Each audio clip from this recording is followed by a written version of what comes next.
नमस्कार। मेरा नाम डॉक्टर उपेंद्र नाथ रैना है। मैंने आकाशवाणी में लगभग 36 वर्षों की सेवा दी है। अलग अलग विभागों में, अलग अलग केंद्रों पर मैंने कार्य किया है और उसके बाद 2013 में मैं वहाँ से सेवानिवृत्त हो चुका हूँ।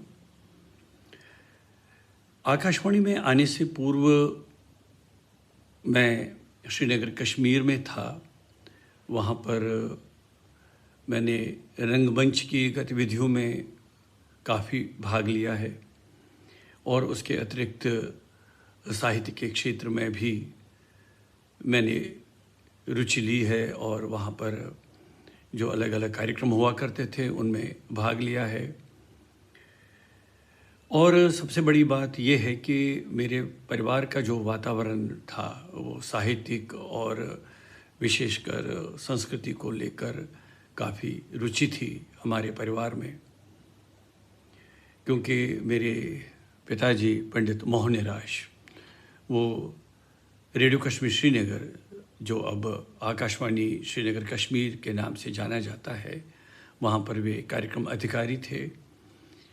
और आपको मैं ये बताना चाहूँगा कि चूँकि आज हम रेडियो नाटक के बारे में थोड़ी बहुत बातचीत करेंगे, मैं इसलिए कह रहा हूँ कि जब मैं श्रीनगर में था, मेरे पिताजी विशेष रूप से जो दिल्ली से नाटक आते थे उनका कश्मीरी में अनुवाद करते थे।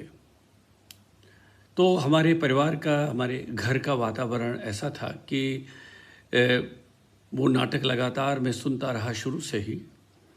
और जो रेडियो, विशेषकर रेडियो नाटक की जो विधा है, तो मैं उसको समझने की कोशिश करता रहा, चूँकि मेरी रुचि नाटकों में थी। और वहाँ श्रीनगर कश्मीर में जो उन दिनों, मैं ये 1970 से लेकर लगभग 1990 तक की बात कर रहा हूँ, जो एक ज़बरदस्त मोमेंट रहा श्रीनगर कश्मीर में रंगमंच के नाटकों का, उनमें भी मैंने सक्रिय भाग लिया है।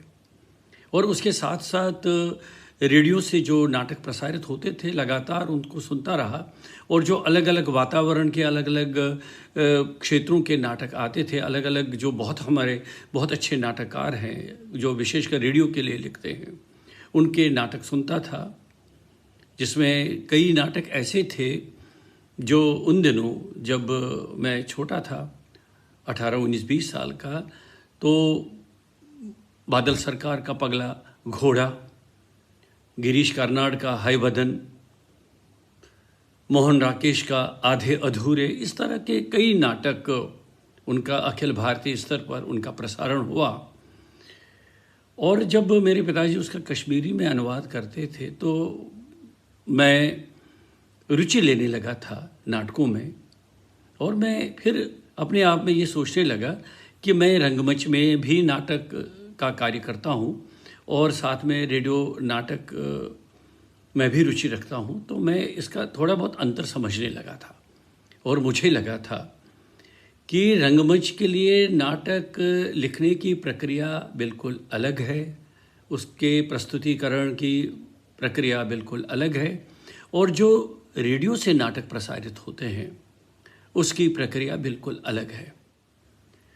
और रेडियो नाटक की विधा जो है अपने आप में बहुत ही रोचक है, बहुत ही महत्वपूर्ण है। जब हम रेडियो के लिए नाटक लिखते हैं उसमें कई बातों का हमें ध्यान देना पड़ता है।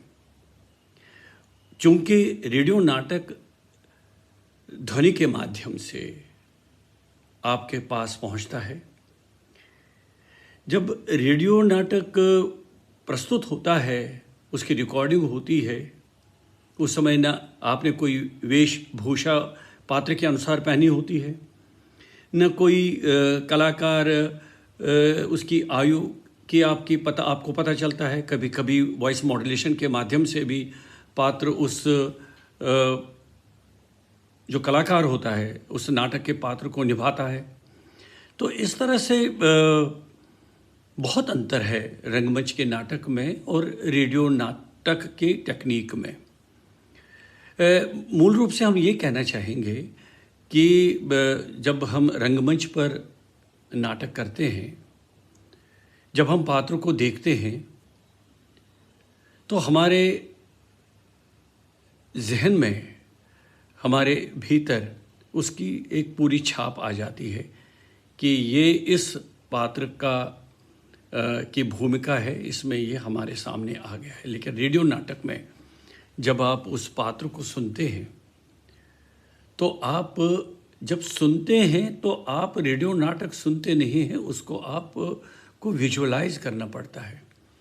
तो हर एक श्रोता जो होता है रेडियो नाटक का, वो अपने अपने कल्पना के अनुसार उसका रंग रूप, पूरा स्वरूप अपने जहन में बिठा लेता है। विशेषकर आकाशवाणी की बात कर रहा हूँ तो जो हमारे प्रसारण की अलग अलग विधाएं हैं, जिसमें वार्ता है, परिचर्चा है, परिसंवाद है, कई ऐसी विधाएं हैं।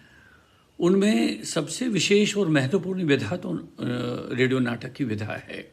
वो इसलिए कि एक पूरे प्रोजेक्ट के साथ इसको रिकॉर्ड किया जाता है। चूँकि नाटक तो जो इसकी जो न्यूनतम अवधि है 15 मिनट की होती थी। आपने पहले हवा महल जैसे कार्यक्रम सुने होंगे, इस तरह के जो प्रहसन वगैरह आते थे रेडियो पर। उसके बाद आधे घंटे के भी नाटक होते हैं, उसके बाद 1 घंटे के भी नाटक होते हैं। तो अब आप इस दृष्टिकोण से देख लीजिएगा कि जो एक घंटे का नाटक जो होता है उसमें कितना श्रम होता है। पहले नाटक लिखना, उसके बाद उसका रिहर्सल करना, उसके बाद जो रेडियो नाटक के प्रस्तुत करता है वो पूरा उसके जो कास्टिंग जो होती है, उसके पात्र के हिसाब से उनके जो कलाकार है उनको बुक करना, और उसके बाद फिर रिहर्सल के बाद उसको फाइनल रिकॉर्ड करना। रिकॉर्डिंग के बाद जब इसकी मिक्सिंग होती है उस हिसाब से, तो अपने आप में ये विशेष विधा है, विशेष प्रक्रिया है।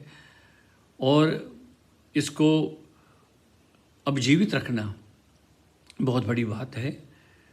इस विधा को आगे बढ़ाना हमारे हाथ में है। और जो आजकल इस विधा में रुचि रखते हैं उनसे मेरा आग्रह है कि आप जितने भी पुराने रेडियो नाटक हैं वो आप सुन लीजिए। कुल मिलाकर मैं यही कहना चाहूँगा कि रेडियो नाटक अपने आप में बहुत ही विशेष विधा है। आप उनमें रुचि लीजिए।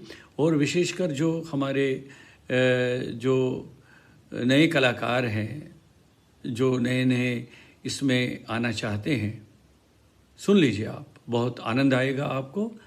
और मेरी कामना है कि आप इसमें ज़रूर सफल होंगे। नमस्कार।